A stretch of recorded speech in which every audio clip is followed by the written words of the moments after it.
teman-teman semua, kembali lagi di channel YouTube saya. Pada video kali ini, kita memasuki bab yang keempat, yaitu IP address dan subnetting.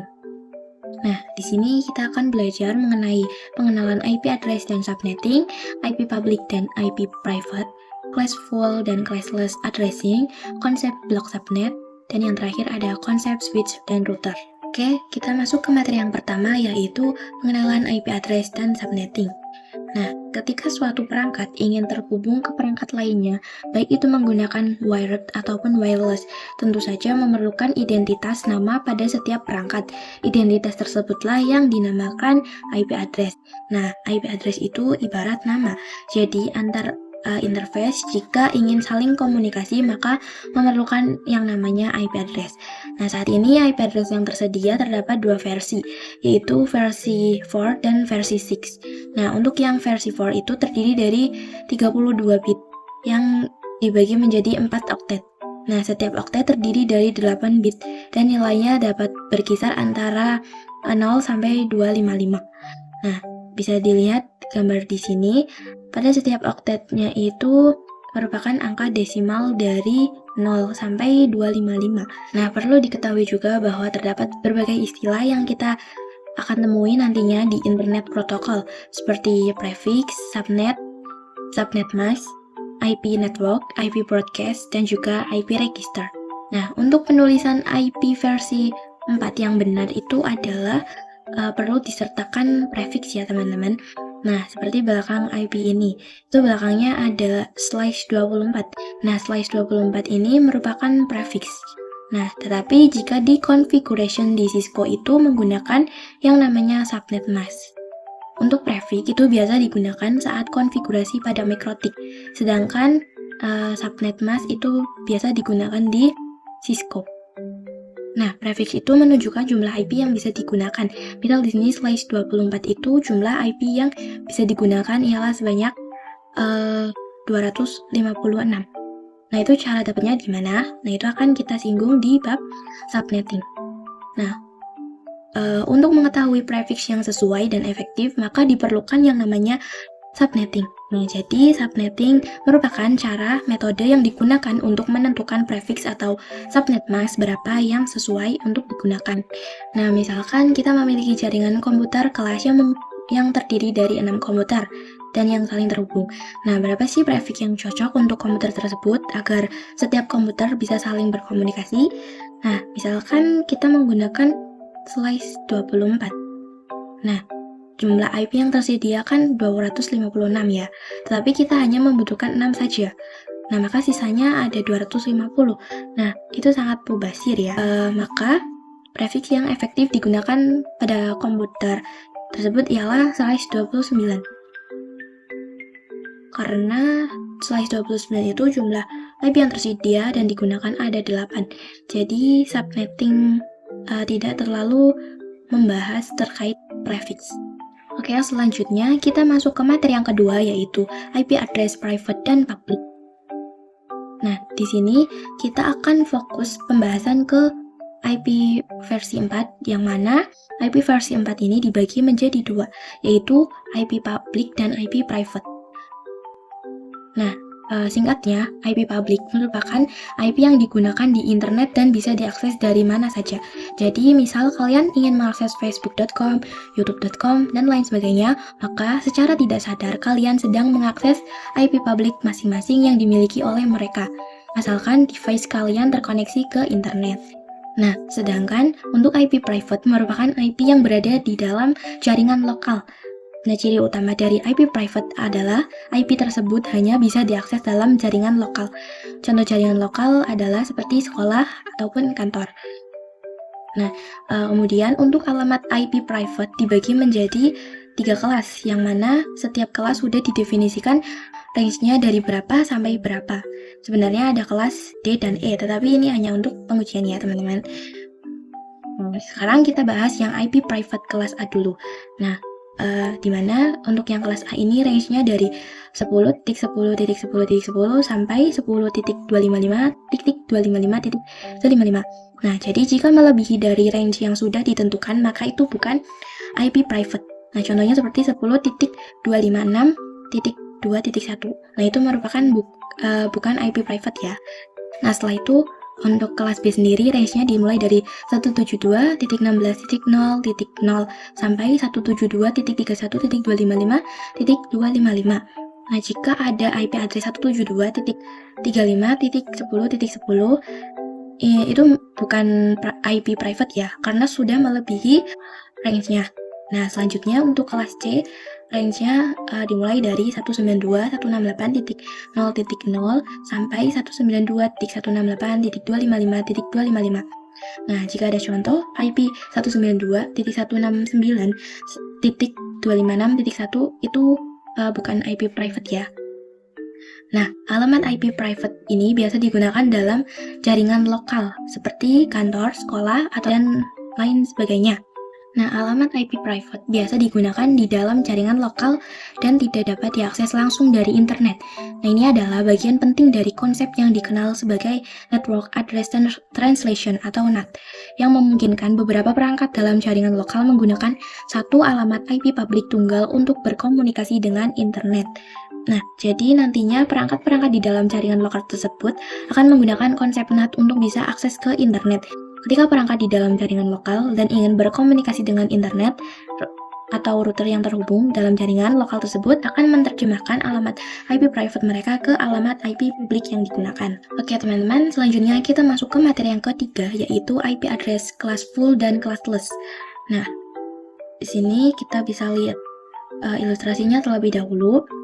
Nah, jika kalian tahu bahwa IP address yang digunakan saat ini terdiri dari dua versi, yaitu IP versi 4 dan versi 6. Nah, untuk yang versi 4 itu memiliki dua jenis, yaitu IP address public dan IP address private, seperti yang sudah kita bahas pada materi sebelumnya. Nah, yang pertama ada IP address public, yaitu alamat IP yang dapat diakses secara global di internet. Contohnya public DNS Google 88.8.8 dan 8.8.8.44. Nah, yang kedua ada IP address private, yaitu alamat IP yang digunakan pada jaringan lokal atau LAN. Nah, kemudian yang kedua itu diklasifikasikan berdasarkan kelasnya, yaitu ada kelas A, kelas B, kelas C, D, dan kelas E. Nah, untuk yang kelas D dan kelas E ini itu tidak biasa digunakan karena ini sebagai pengujian. Nah, di sini setiap kelas itu sudah memiliki range yang sudah ditetapkan, yaitu untuk kelas A dimulai dari 0 sampai 127, kelas B 128 sampai 191, kelas C 192 sampai 223, kelas D 224 sampai 239, dan kelas E 240 dan 255. Nah, ini merupakan tabel klasifikasi IP address dan IP public. Nah, jika lebih spesifikan lagi, misal saya ingin melihat range IP address private saja yang ditetapkan berdasarkan kelas juga. Nah, kita lihat di sini bahwa ini merupakan vendor dari klasifikasi IP address private berdasarkan kelasnya. Tapi yang di private ini lebih diklasifikasikan lagi. Nah, yang bisa digunakan hanya 10. Jadi dari 10.0.0 sampai 10.255.255.255 dan selanjutnya. Nah, misalkan di sini terdapat contoh. Jadi di sini IP-nya adalah 90.188.23.10. Nah, ini merupakan IP public. Nah, 90 ini masuk ke dalam range A ya. Nah, kemudian di sini juga terdapat CIDR. Nah, itu adalah nama lain dari prefix. Nah, prefix dan subnet mask itu istilahnya sama, yaitu menentukan jumlah IP yang bisa digunakan atau default subnet mask.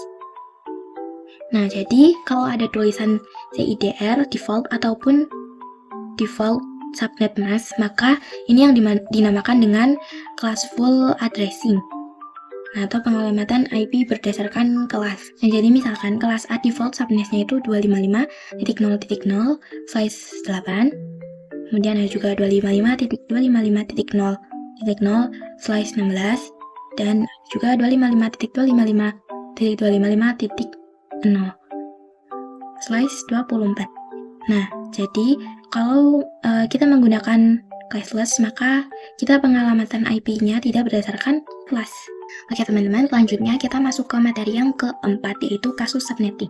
Nah, untuk melakukan proses subnetting, di sini kita akan melalui beberapa proses untuk melakukan proses subnetting. Nah, diantaranya adalah prefix yang sesuai, subnet mask, IP network, IP broadcast, dan range IP yang bisa digunakan. Nah, yang pertama ada mencari prefix yang sesuai. Nah, untuk prefix dan subnet mask itu sama ya teman-teman. Untuk prefix itu berbentuk slice. Nah, untuk subnet mask itu bentuknya 4 oktet. Nah, untuk prefix dan subnet itu goals-nya sama, yaitu untuk menentukan jumlah IP yang bisa digunakan. Nah, perbedaannya biasanya itu prefix digunakan dalam mengkonfigurasi yang dilakukan oleh vendor mikrotik, sedangkan subnet mask biasanya digunakan untuk mengkonfigurasikan di sisi UI. Nah, selanjutnya kita mencari IP network. Lalu juga kita mencari IP broadcast dan range IP yang digunakan. Nah, di sini terdapat contoh. Jadi di sini terdapat jaringan LAN yang dimana di dalamnya terdiri dari 12 PC. Nah, ini adalah kasusnya teman-teman yang akan kita cari. Nah, pada kasus kali ini saya akan menggunakan IP pada kelas B, yaitu 172.16. Nah, kemudian yang pertama kita cari prefixnya terlebih dahulu. Nah, kita carinya adalah 2 pangkat berapa yang hasilnya mendekati 12. Nah, di sini saya pakai 2 pangkat 4 yang hasilnya 16. Nah, jadi nanti pangkat 4 ini akan kita gunakan untuk pengurangan yang ada di prefixnya. Nah, di sini caranya adalah 32 dikurangi 4. Nah, kenapa 32? Karena jumlah oktet yang ada pada IP versi 4 adalah 32. Jadi 32 dikurangi 4 sama dengan 28. Nah, jadi kita bisa tahu prefix yang cocok untuk digunakan adalah size 28. Nah, kemudian kita akan mencari total IP, yakni dengan 32 dikurangi 28 itu hasil. Nah, kemudian 2 jika dipangkatkan 4 itu hasilnya adalah 16. Jadi hasil ini adalah jumlah IP, yaitu 16. Nah, kemudian kita cari subnet masknya dengan 256 dikurangi jumlah IP yang tadi. Nah, 256 ini adalah jumlah total IP keseluruhan IP address. Nah, untuk 16 ini jumlah IP ya teman-teman, dan hasilnya 240. Jadi bisa kita simpulkan subnet masknya adalah 255.255.255.240. Nah, langkah selanjutnya kita mencari IP network dan IP broadcast. Jadi IP network merupakan IP yang paling depan dan IP broadcast adalah IP yang paling belakang. Nah, jadi bisa kita simpulkan bahwa 0 adalah blok subnet pertama, 16 blok subnet kedua, dan 32 blok subnet ketiga, dan seterusnya. Nah, kemudian kita cari IP broadcastnya dengan cara mengurangi satu yang ada di broadcast selanjutnya. Misal di sini broadcast selanjutnya 16 dikurangi 1 jadi 15, terus 32 dikurangi 1 jadi 31, dan 48 dikurangi 1 jadi 47. Nah, selanjutnya range IP yang dapat digunakan itu adalah 172.16.10 sampai 172.16.10.15. Jadi ini merupakan range IP yang tersedia pada prefix size 28. Nah, perlu teman-teman ketahui juga bahwasanya IP network dan IP broadcast itu tidak bisa digunakan, sehingga kita hanya bisa menggunakan 172.16.1 sampai 172.16.10.14. Jadi ini IP yang bisa digunakan pada jaringan LAN di topologi ini. Oke, selanjutnya untuk kasus subnet yang kedua, yaitu di sini contohnya ada jaringan internal yang terdiri dari 60 PC dan keseluruhannya menggunakan IP private. Nah, nanti kita akan menentukan prefix yang sesuai, total IP, terus subnet mask, IP network, IP broadcast, dan juga range. Oke, langkah pertama yang bisa kita lakukan adalah mencari perpangkatan 2 yang hasilnya melebihi dikit dari host yang diminta. Nah, host yang diminta kan 60, berarti kita cari 2 pangkat berapa yang hasilnya melebihi sedikit dari 60, tetapi tidak kebanyakan dan tidak kekurangan. Nah, pangkat yang sesuai itu adalah 2 pangkat 6, yaitu 64. Nah, kemudian kita coba cari yang namanya prefix, yaitu rumusnya 32 dikurangi 6 sama dengan 26. Nah, setelah tahu prefixnya itu 26, maka total IP yang bisa digunakan yaitu rumusnya 32 dikurangi 26, itu hasilnya 6. Nah, 26 ini prefix ya teman-teman. Nah, kemudian bisa kita simpulkan bahwa total IP yang bisa digunakan itu sebanyak 64. Selanjutnya kita akan mencari subnet mask. Nah, subnet mask merupakan representasi dari prefix. Jadi goal dan tujuannya sama, yaitu untuk mencari total IP yang bisa digunakan. Nah, jadi untuk mencari subnet mask itu rumusnya 256 dikurangi 64 Nah, 256 ini total dari IP address. Nah, kemudian total IP yang didapatkan sebelumnya itu 64. Jadi 256 kurangi 64 ini 192. Nah, jadi subnet masknya bisa kita ambil kesimpulannya yaitu 255.255.255.192. Kemudian selanjutnya kita bisa cari yang namanya IP network dan IP broadcast. Untuk pencarian IP network dan juga IP broadcast itu berdasarkan blok subnet. Jadi di sini kita bisa cari dulu untuk IP networknya itu pasti depannya 0. Nah, untuk yang kedua itu ditambah dengan total IP itu 64. Dan untuk blok yang ketiga itu tambah lagi 64. Nah, 64 ditambah 64 ini hasilnya 128. Nah, dan seterusnya ya teman-teman. Nah, selanjutnya di sini kita tinggal cari IP broadcast-nya. Nah, IP broadcast itu bisa kita cari dengan kurangin satu dari IP network yang ada di sampingnya. Misalkan di sini 64 dikurangi 1 jadi 63. 128 dikurangi 1 jadi 127. 192 dikurangi 1 jadi 191. Nah, oke, jadi ini untuk IP network dan IP broadcast pada blok subnet 1, blok subnet 2, dan blok subnet 3. Nah, jadi bisa kita simpulkan di sini dengan yang namanya range IP. Jadi range IP bisa digunakan adalah 10.1.65 sampai 10.1.1.126. Nah, ini saya salah ya teman-teman. Nah, kemudian untuk IP network dan broadcast itu tidak bisa digunakan. Maka dari itu total IP yang bisa digunakan di sinilah adalah 62. Oke teman-teman, selanjutnya kita akan mencoba kasus subnetting yang ketiga, yaitu di sini contohnya terdapat 100 PC yang nantinya yang akan ditanyakan itu sama seperti yang sebelumnya. Langkah pertama kita cari prefixnya terlebih dahulu, dan di kasus ini kita akan menggunakan IP pada kelas C karena sebelumnya kita sudah memakai IP di kelas A dan kelas B. Nah, oke, langkah pertama kita akan mencari prefixnya dulu dengan cara 2 pangkat berapa yang hasilnya dekat dengan 100. Nah, di sini ada 2 pangkat 7 yaitu 128. Nah, dari pangkat ini kita akan mencari prefixnya dengan rumus 32 dikurangi 7 sama dengan 25. Nah, jadi prefix yang kita gunakan yaitu 25. Nah, oke, selanjutnya kita akan mencari jumlah IP yang bisa digunakan dengan rumus 32 kurangi 25. Yang 25 ini prefixnya teman-teman. Nah, hasilnya itu 2 pangkat 7 sama dengan 128. Kemudian setelah itu kita cari subnet masknya dengan rumus total keseluruhan IP address dikurangi jumlah IP yang tadi kita cari, yaitu 128. Nah, setelah itu kita bisa simpulkan di sini subnet masknya adalah 255.255.255.128. Nah, lalu karena sebelumnya kita menggunakan kelas A dan kelas B, maka kita akan coba kelas C. Nah, yaitu 192.168.1/25. Nah, sekarang kita akan mencari IP network dan juga IP broadcast. Nah, untuk IP network bisa dipastikan awalnya itu 0. Dan setelah itu bisa ditambahkan 128, kemudian ditambah lagi 128. Jadi 256. Nah, kemudian untuk broadcast kita cari dengan 128 dikurangi 1 sama dengan 127, 256 dikurangi 1 jadi 255. Nah, jadi dari sini kita sudah bisa mengetahui IP network dan juga IP broadcast-nya berapa. Nah, jadi bisa disimpulkan bahwa IP range-nya yaitu 192.168.1.1 sampai 192.168.1.126. Ini tipe ya teman-teman. Oke, selanjutnya kita masuk ke materi yang ketujuh, yaitu konsep blok subnet. Nah, blok subnet itu bisa diibaratkan seperti ruangan. Jadi, misal di sini saya ada contoh, terdapat suatu gedung yang memiliki 3 lantai. Misal blok subnet pertama itu lantai 1, subnet kedua lantai 2, dan subnet ketiga itu lantai 3. Nah, perlu diketahui bahwa antar blok subnet itu by default tidak bisa saling komunikasi.